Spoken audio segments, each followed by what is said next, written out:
saya ada di jalan raya, ikut kena gas air mata. Saya tahun 98 ikut ditodong senjata. Kita melihat jalan ke arah sana masih terjadi. Padahal ini proyeksi yang bukan berdasarkan suara dari langit. Ini proyeksi yang bukan dari ramalan pun, bukan. Ini proyeksi berdasarkan data dan angka. Melihat data Indonesia seperti apa, penduduknya seperti apa, lanskap demografisnya seperti apa, kekayaan alamnya seperti apa, jumlah penduduknya seperti apa, pertumbuhan ekonominya seperti apa, sampai pada satu kesimpulan. Dan yang namanya PricewaterhouseCoopers atau PwC ini lembaga internasional yang terpercaya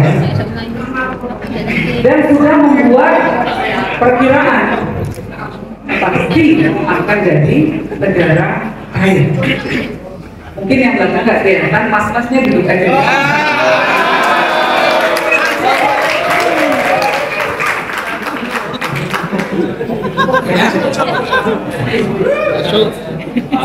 Saya dari sudah beribu-ribu bicara, ya, menghadiri banyak acara, bertemu dengan banyak masyarakat, dan semua keluhannya sama.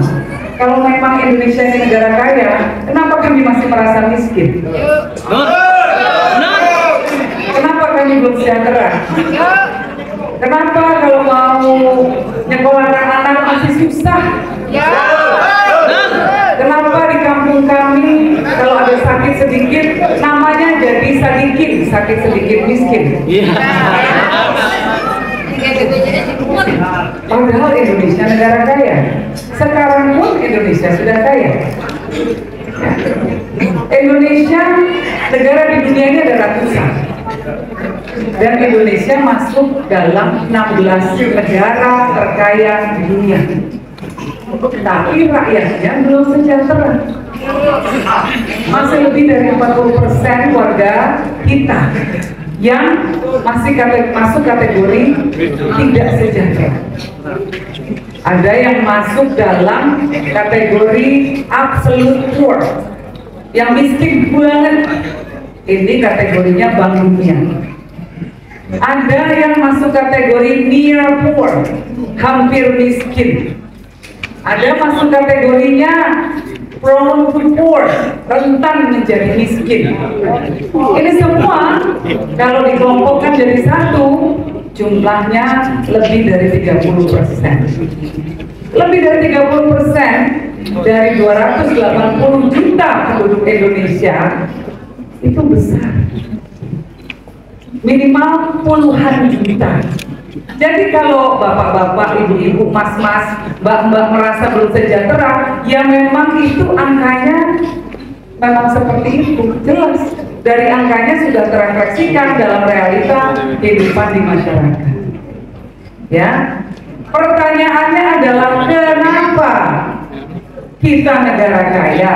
Kita lebih kaya dari Singapura, kita lebih kaya dari Malaysia, kita lebih kaya dari Thailand, kita lebih kaya dari banyak negara di dunia. Bahkan kita lebih kaya dari Belanda, negara yang pernah menjajah kita dulu.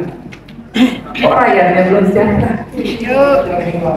Karena Indonesia masih juara. Juara apa? Juara korupsi. Itu yang terjadi. Ibaratnya kita punya rumah besar, tapi uang kita diambil terus, kira-kira bisa beli makan nggak? Nggak bisa. Kira-kira bisa nyekolahkan anak nggak? Tidak. Kira-kira kalau sakit bisa bawa ke rumah sakit tidak? Susah. Karena uangnya bocor. Nah, ini yang mau kita benahi. Nah, semua pemimpin Indonesia pastinya punya kontribusi besar untuk negara kita. Mulai dari zaman Bung Karno. Bung Karno itu memimpin negara kita dari zaman transisi. Kita baru menjadi orang terjajah, kita menjadi orang terjajah pada waktu itu, kemudian menjadi orang yang merdeka. Dipimpin secara kepemimpinan yang revolusioner oleh Bung Karno. Kita mendeklarasikan diri sebagai negara yang merdeka, negara kesatuan Republik Indonesia. Setelah Bung Karno, kita sudah merdeka, kita punya pemimpin namanya Pak Harto. Pak Harto kemudian memimpin, mulai membangun, rumahnya dibangun satu-satu, batanya disusun satu-satu, ya, ekonominya mulai tumbuh. Tapi banyak ekses-ekses negatif pada waktu itu, dan kemudian mahasiswa, masyarakat turun ke jalan untuk menentang ketidakadilan. Saya ada tahun 98, saya ada di jalan raya, ikut kena gas air mata. Saya tahun 98 ikut ditodong senjata. Jadi ngerti, ya. Setelah Pak Harto lengser, kita punya Pak Habibie. Pak Habibie punya kontribusi besar. Pak Habibie membangun imajinasi kita bahwa kalau Indonesia mau maju, dia harus berbasis pada teknologi. Maka kemudian negara kita membangun industri pesawat terbang. Tapi Pak Habibie dianggap masih bagian dari Orde Baru, sehingga masyarakat terus bergerak. Akhirnya lahirlah zaman reformasi. Kita menentang yang namanya KKN, korupsi, kolusi, nepotisme. Reformasi datang dengan bayaran yang sangat mahal, bayaran jiwa dari para mahasiswa, dari para warga masyarakat, dari aktivis-aktivis yang dipenjara, bahkan bilang tak tahu nasibnya. Ini barang mahal. Demokrasi ini barang mahal, harus kita jaga. Ya, bagi yang belum pernah berjuang, sekarang saatnya Anda mempertahankan.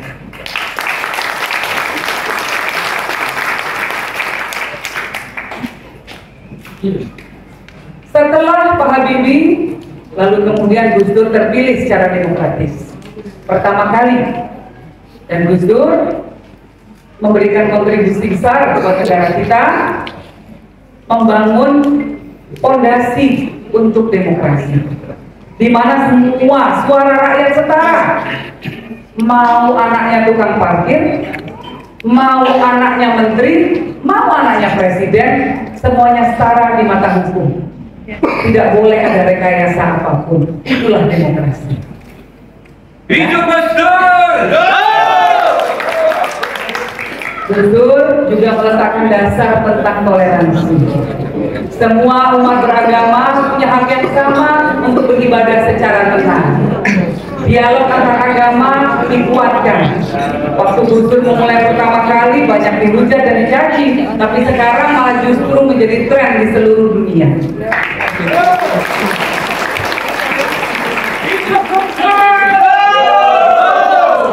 Gus Dur membuka juga istana untuk seluruh anak negeri. Sebelum Gus Dur kalau mau masuk istana harus pakai jas, harus pakai batik lengan panjang, harus pakai sepatunya yang bersih kalau mau masuk ke sana. Begitu Gus Dur jadi presiden, pas Pampresnya bingung. Karena apa? Orang pakai sarungan, pakai sandal jepit, mau bertamu ke istana. Nah, tapi bagi Gus Dur, istana negara juga adalah istana untuk semua.